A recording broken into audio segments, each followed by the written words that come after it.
कभी कभी सुबह उठते ही ऐसा लगता है जैसे दिमाग में सैकड़ों ख्याल दौड़ रहे हों।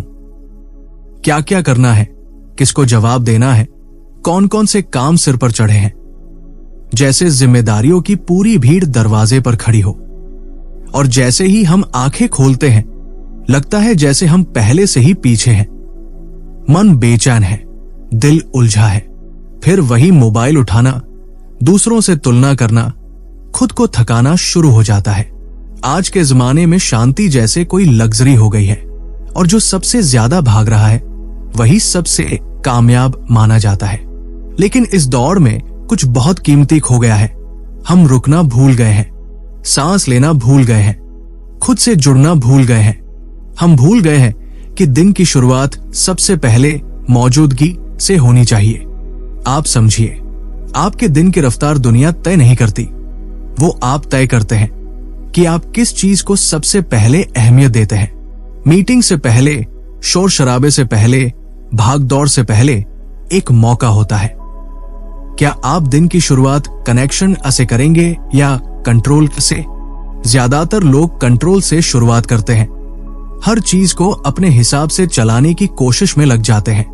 लेकिन सोचिए, अगर एक दिन ऐसा हो कि आप सब संभालने की कोशिश छोड़ दें और दिन की शुरुआत सौंपने से करें। ये कमजोरी नहीं है, ये समझदारी है। जब आप सुबह सुबह भगवान को अपने दिन में बुलाते हैं, कोई रटे टाइप प्रार्थना नहीं, बल्कि एक सच्ची बातचीत, तो कुछ गहराई से बदलता है। एक हल्की सी फुसफुसाहट, मुझे रास्ता दिखाओ, मैं आज तुमसे आगे नहीं भागना चाहता। ये किसी धर्म की बात नहीं है, ये एक रिदम की बात है। और जीसस ने ये रिदम हम सबसे बेहतर जिया है। उन्होंने दिन की शुरुआत कभी भागदौड़ से नहीं की, बल्कि शांति से, जागरूकता से और अपने पिता से गहरे संवाद से की। यही रिदम हमारा भी हो सकता है। जब आप दिन की शुरुआत सौंपने से करते हैं तो अंदर कुछ टिक जाता है, फैसले साफ होने लगते हैं, भावनाएं स्थिर होने लगती हैं और आत्मा को एक एंकर मिल जाता है। वो एक पल, ईमेल से पहले, दबाव से पहले, जब आप बस हाथ खोलकर कहते हैं, मेरे दिल की रफ्तार तू तय कर, वही पल सब कुछ बदल सकता है। तभी आप दिखावा करना छोड़ते हैं और जीना शुरू करते हैं। तब आप खुद को साबित करने की दौड़ से निकलकर याद करने लगते हैं कि आप पहले से ही मूल्यवान हैं। और खूबसूरत बात यह है कि ये वही खत्म नहीं होता। वो जुड़ाव, वो मौजूदगी, वो आपके साथ चलती है। जीसस ने कभी नहीं कहा कि भगवान से दिन में एक बार मिल लो और फिर बाकी काम खुद संभालो। उन्होंने सिखाया रिश्ता, एक लगातार चलती बातचीत, एक मौजूदगी जो हर पल साथ रहती है। तो जब आप ऑफिस जा रहे हो, क्लास में बैठे हो या बस चुपचाप किसी सोच में हो, वो वही है। आप हल्के से पूछ सकते हैं, इस पर तेरा क्या ख्याल है? और ध्यान से सुन सकते हैं। आपको मोमबत्तियों या मंदिर की जरूरत नहीं, बस इरादा चाहिए। वो जगह नहीं देखता, वो आपका ध्यान देखता है। लेकिन अब आते हैं उस दूसरे हिस्से पर जो सबसे ज्यादा जरूरी है, क्योंकि दिन की शुरुआत मौजूदगी से करना एक बात है, लेकिन उसके बाद क्या? यहीं पर हम में से कई लोग अटक जाते हैं। हम सुनते हैं, महसूस करते हैं, समझते हैं कि हमें क्या करना है, लेकिन रुक जाते हैं और इंतजार करते हैं और संकेतों का और कंफर्मेशन का और टाइम का हफ्तों तक डायरी में लिखते रहते हैं, लेकिन करते कुछ नहीं। और सच्चाई यह है, जो विश्वास बस डायरी तक सिमट जाए वो जिंदगी नहीं बदलता। जीसस ने कभी नहीं कहा कि बस बैठकर इंतजार करो। उन्होंने कहा, मेरे पीछे चलो, और चलना मतलब एक्शन। जब आपकी आत्मा जानती है क्या करना है, तो देर करना भी नाफरमानी बन जाता है। फर्क इससे नहीं पड़ता कि आप डरे हुए हो, फर्क इससे पड़ता है कि आप भरोसा करते हो या नहीं। भगवान आपसे ये नहीं कहता कि पूरा रास्ता एक ही दिन में तय करो। वो बस ये कहता है, शुरू करो, वो पहला कदम लो, वो फोन कॉल करो, वो अप्लाई करो, सामने खड़े हो जाओ। आपको पूरा मैप नहीं चाहिए, बस अगला सही कदम चाहिए। जैसे पतरस ने पानी पर जीसस को देखा, उसे कोई गाइड नहीं मिला, सिर्फ एक शब्द मिला, आजा। और वो चला। वो था विश्वास, कांपते हुए हाथों से, लेकिन एक स्थिर दिल के साथ। नतीजों से पहले आज्ञाकारिता चुनना। जिंदगी के कुछ सबसे बड़े ब्रेक थ्रू तब आते हैं जब आप पूरी तरह तैयार नहीं होते, बस तैयार होते हैं जवाब देने को, चलने को, चाहे रास्ता साफ ना भी हो।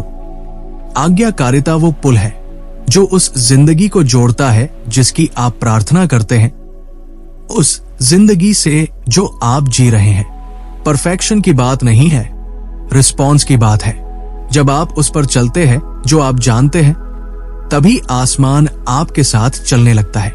यही असली चमत्कार है, बैठने में नहीं, चलने में।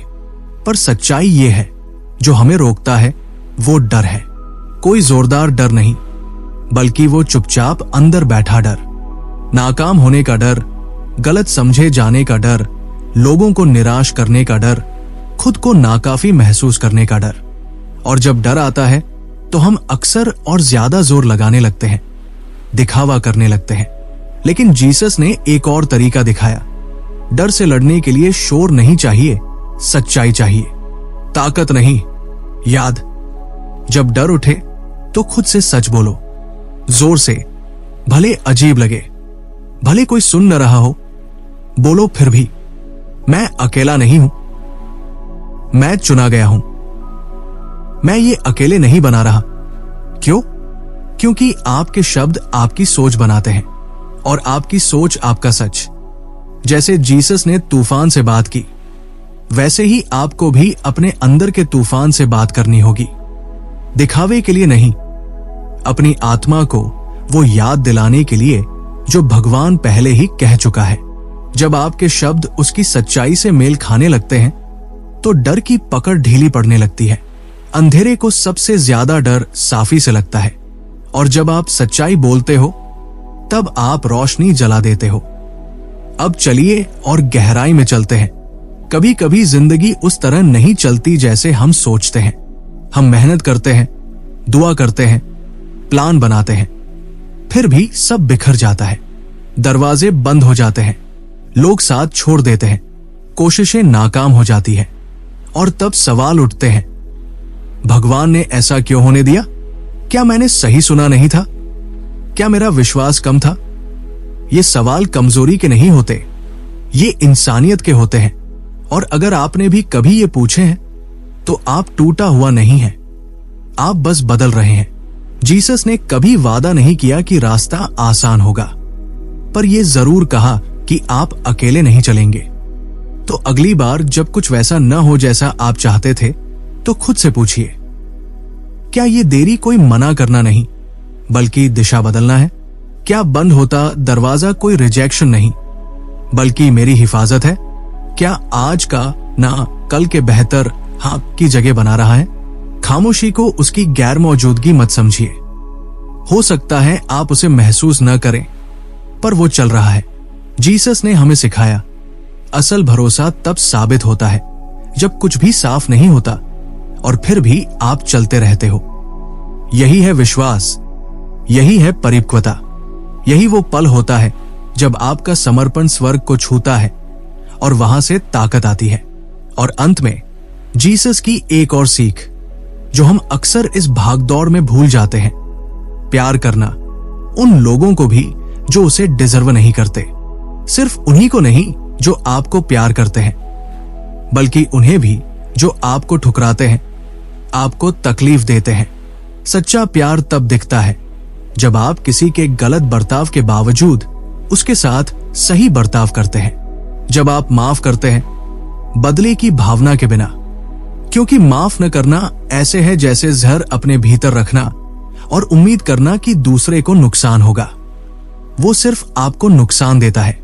और जब आप छोड़ देते हैं उनके लिए नहीं, अपने लिए, तो आप हल्के हो जाते हैं, साफ हो जाते हैं और ईश्वर की शिफा के लिए जगह बनती है। लेकिन ऐसा प्यार, ऐसा जवाब तभी आता है जब आपके अंदर गहराई से ताकत हो। और ये ताकत किताबों या तालियों से नहीं आती, ये आती है उस करीबी रिश्ते से जो जीसस ने अपने सबसे तकलीफ देह पल में दिखाया। वो आत्मविश्वास जो कहता है, अगर पूरी दुनिया मुझे नहीं समझती फिर भी मैं सुरक्षित हूं। अगर मैं अकेला हूं फिर भी मैं देखा जा रहा हूं। अगर मुझे धोखा मिला फिर भी मैं प्यार किया जा रहा हूं।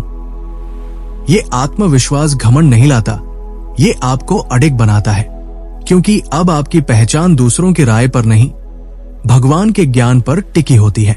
तो अगर आज आप खुद को थका हुआ, बिखरा हुआ या खोया हुआ महसूस कर रहे हो, तो लौट आओ, और ज्यादा कोशिशों की तरफ नहीं, बल्कि और ज्यादा करीबी की तरफ लौट आओ, उस परमेश्वर के पास जो पहले से ही आपकी कमजोरियों, आपकी गड़बड़ियों, आपकी चाहतों को जानता है और फिर भी आपको चुनता है।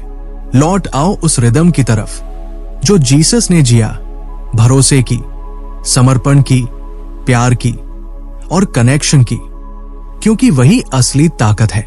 प्रदर्शन में नहीं, मौजूदगी में, परफेक्शन में नहीं, एंकरिंग में। और जब आप उस जगह से जीना शुरू करते हैं तो सब कुछ बदलने लगता है। एकदम नहीं, लेकिन अंदर से। आप सिर्फ जीते नहीं, आप चमकते हो।